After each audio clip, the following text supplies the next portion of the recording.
माँ और पिताजी, दादी कहाँ है? कल रात को तो दादी कमरे में मेरे साथ ही सोई थी, फिर आज अचानक कहाँ चली गई? 10वीं कक्षा में पढ़ती मासूम रबीना अपने पिताजी और माँ से हर दिन एक ही सवाल पूछ रही थी, दादी कहाँ है? रबीना की माँ शिखा अपनी बेटी का रोज एक ही सवाल सुन आग बबूला हो जाती। अरे तेरे माँ बाबा नहीं दिख रहे हैं तुझे? दादी ही क्यों चाहिए? अभी दादी से अलग हुए एक हफ्ता भी नहीं हुआ, इस लड़की ने रोज रोज एक ही सवाल पूछकर दिमाग खराब कर रखा है। शिखा रबीना को अच्छे से डांट लगाती है और दादी के बारे में पूछने वाली बात को बदलते हुए उसको अपने पढ़ाई पर ध्यान देने के लिए कह देती है, क्योंकि दादी मंगला देवी का सच वह रबीना के सामने नहीं आने देना चाहती थी।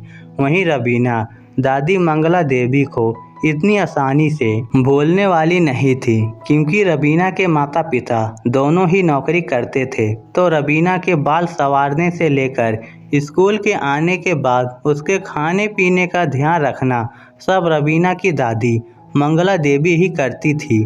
और रात को मंगला देवी अपनी पोती रबीना के साथ ही सोती थी, क्योंकि शिखा और अजय तो पैसे कमाने के चक्कर में बेटी पर ध्यान ही नहीं दे पाते थे, जिस वजह से रबीना कई बार घर पर अकेलापन महसूस करती। पर जब से घर में दादी आई तब से रबीना का अकेलापन दूर हो चुका था। वह अपनी दादी के बहुत करीब आ चुकी थी, पर अचानक से एक सुबह रबीना की आंख खुलती है तो वह दादी को घर में ना पाकर घबरा जाती है।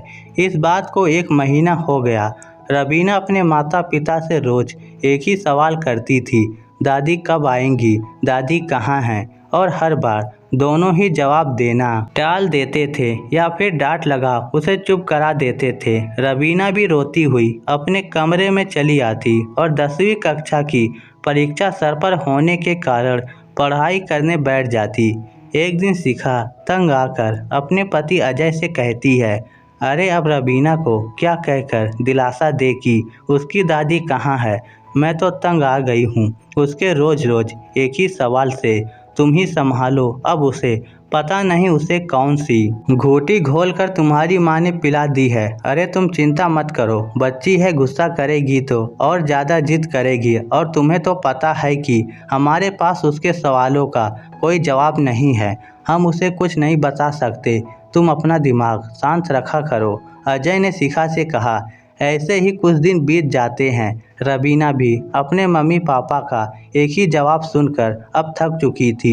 वह भी अब दादी के बारे में घर में पूछना बंद कर देती है। फिर एक दिन रबीना के स्कूल की ओर से वार्षिक शिविर का आयोजन किया जाता है। इस कैंप का मुख्य उद्देश्य स्कूल में पढ़ते बच्चों को यह सिखाना था कि ज़रूरतमंदों की हमेशा मदद करनी चाहिए। रबीना अपने माता पिता से इसके बारे में बात करती है तो अजय और शिखा भी तुरंत यह सोचकर हामी भर देते हैं कि रबीना अगर बाहर गई तो शायद वह अपनी दादी मंगला देवी को भूल जाएगी। रबीना अपने कैंप जाने की तैयारियां शुरू कर देती है और अगले ही दिन निकल जाती है, जहां उसे सबसे पहले अनाथ आश्रम के बच्चों को पढ़ाना होता है और दूसरे दिन रबीना और बाकी बच्चों को वृद्धा आश्रम ले जाया जाता है। वृद्ध आश्रम में बुजुर्गों को देख रबीना को अपनी दादी की याद आने लगी और वह एक कोने में बैठकर रोने लग जाती है। उतने में पीछे से आवाज आती है, बेटा क्यों रो रही है, क्या हुआ तुझे? रबीना पीछे मुड़कर देखती है तो उसकी आंखें फटी की फटी रह जाती है। वह और कोई नहीं बल्कि उसकी दादी मंगला देवी ही थी। रबीना अपनी दादी को वृद्धा आश्रम में देखकर कुछ समझ नहीं पाई। दादी पोती एक दूसरे के गले लगकर रोने लगी। दादी आप यहाँ कैसे आई? मैंने आपको बहुत याद किया, मम्मी पापा से भी पूछा तो पर उन्होंने मुझे कुछ नहीं बताया, उल्टा मुझे डांट दिया करते थे। रबीना ने अपनी दादी से सवाल किया। मंगला देवी भी आंखों में आंसू लिए अपनी पोती रबीना को सारी बात बताती हैं कि कैसे उसके मम्मी पापा उन्हें एक सुबह मंदिर ले जाने के नाम पे यहाँ छोड़ गए थे और कह गए कि अब से यहीं आपका घर है। यह सुनकर रबीना को अपने मम्मी पापा की करतूतों पर बहुत शर्म आती है और वह अपने स्कूल के शिक्षकों की मदद से दादी को अपने साथ घर ले आती है। रवीना अपनी दादी को लेकर घर पर लौटती है कि अजय और शिखा दोनों का मुंह बंद हो जाता है। यह वही मंगला देवी थी जिनको वह बेकार और बोझ समझकर वृद्धा आश्रम छोड़ आए थे। अपनी ही बेटी के सामने अपना सच आने पर उनका सर शर्म से झुक जाता है और वह दोनों ही मंगला देवी से माफ़ी मांगने लगते हैं। ऐसी गलती भला माफ़ हो सकती है क्या, आप यही सोच रहे होंगे, पर माँ तो करुणामयी होती है। मंगला देवी अपने बेटे और बहू की गलती को माफ़ कर देती हैं।